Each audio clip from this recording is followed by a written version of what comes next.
Hi, I'm Lynette from Schultz Quilting. Thanks for joining me today. Today we're going to talk about the backing of our quilt, how to get our fabric ready, how to work with your long arm quilter to make sure you get the best back that you can achieve. Stay tuned. Okay, before we take this to the actual quilting frame, we're going to do a little pretending. We're going to pretend that this is a quilt back.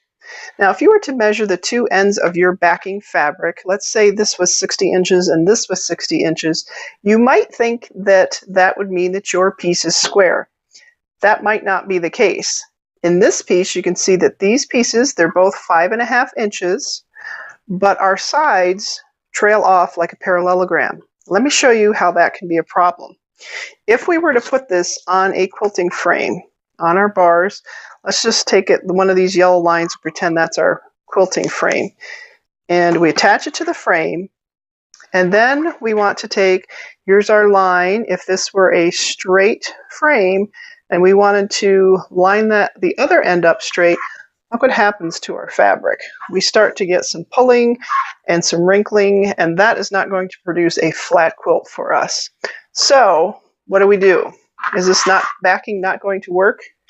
Well, if we have a backing that is bigger than the size of our quilt, even though the backing is not square, we can still find a square place to put our quilt.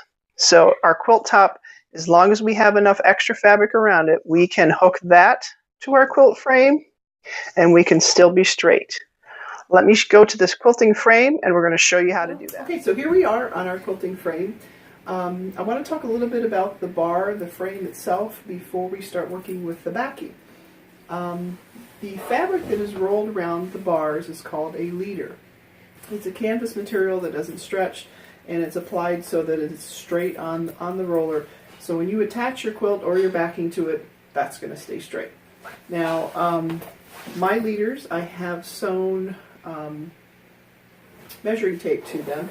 So I have a 0, 1 through 60 in one direction, and 1 inch through 60 inches in the other direction. So we have a 0 point on each one of our leaders. So the middles are all lined up. On the edge of the leader, I also have a little pocket here, a casing, that I have a plastic rod in there. And the purpose of that is for my attachment system. These are called red snappers, and they are developed by Renee Haddadin from Quilts on the Corner. Some people use pins and pin their backing and their quilt top to this to this canvas. I don't like it because I think it takes a long time, and also because I don't like getting poked by pins. So I think this is a quicker and more pleasant system. What you do is you fold your backing in half, and when you find the center, you put it at 0, and then you just clip that on, the little piece on, that's kind of like a placeholder that holds your middle. Then you take the fabric out, clip it on both ends, and if you have found the middle, then your ends should end up both at the same number. This particular backing ends up landing, I think, at 50 inches on each side. Now, typically when people tell you how to load a quilt back, they're going to say, well, if your first edge ended up being 50 inches, then you should also line up your edges on the other end of your backing at 50 inches. Well, that's great if you absolutely have a square quilt back. But if not, it's not going to work very well. You can start out by finding the middle and clipping it into this take-up leader, and then doing your 2 outside clips. And then you need to look at the backing. Sometimes if it's a really big backing, you can roll it up a little bit and take a look to see.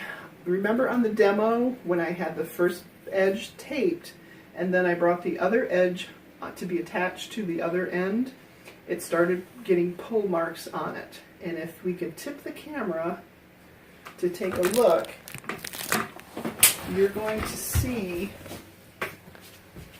that we have pulling here on this fabric. This is starting to pull to the side, so we know that it's not quite lined up right. So what we need to do, how I fix this is I take my first edge.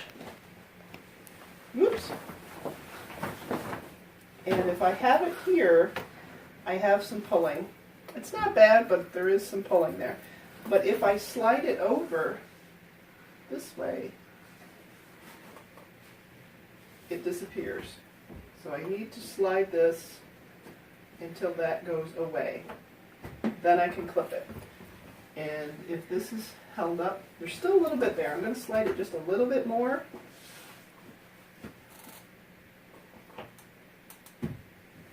And then we can pull that extra fabric.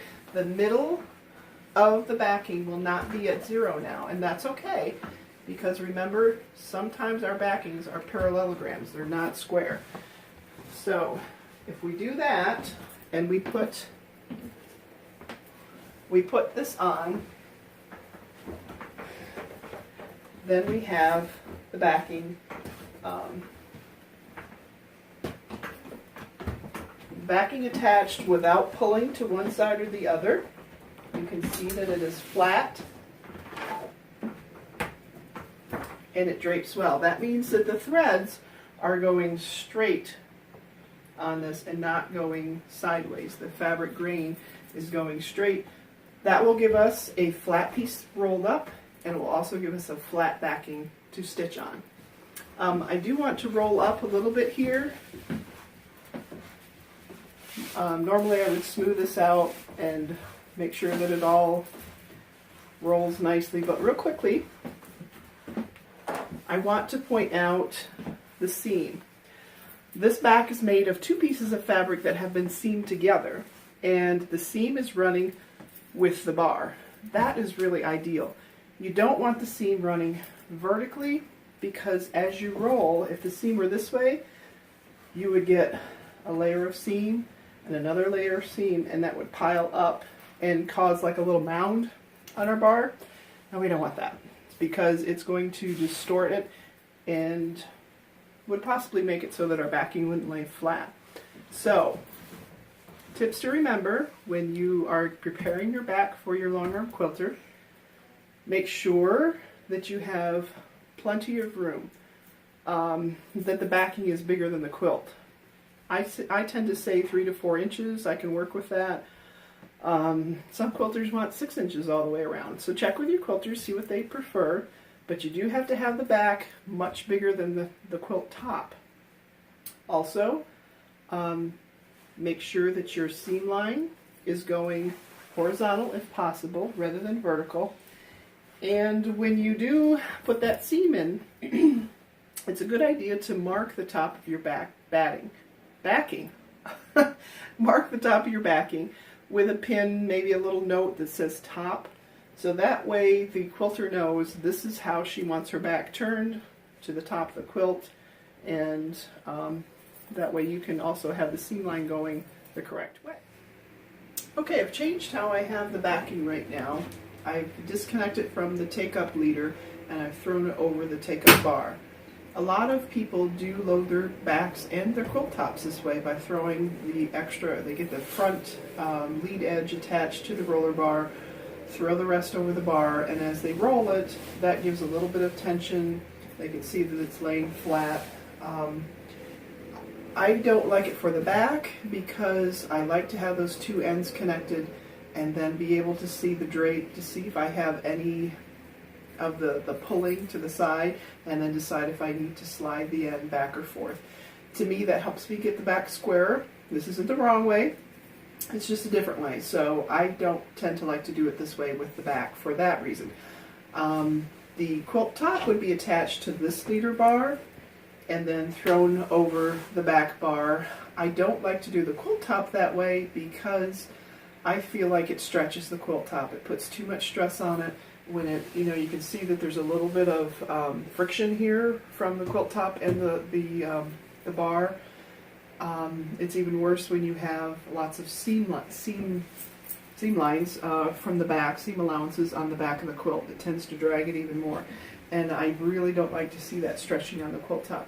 So I tend to hook my quilt top on and let it hang and roll it that way.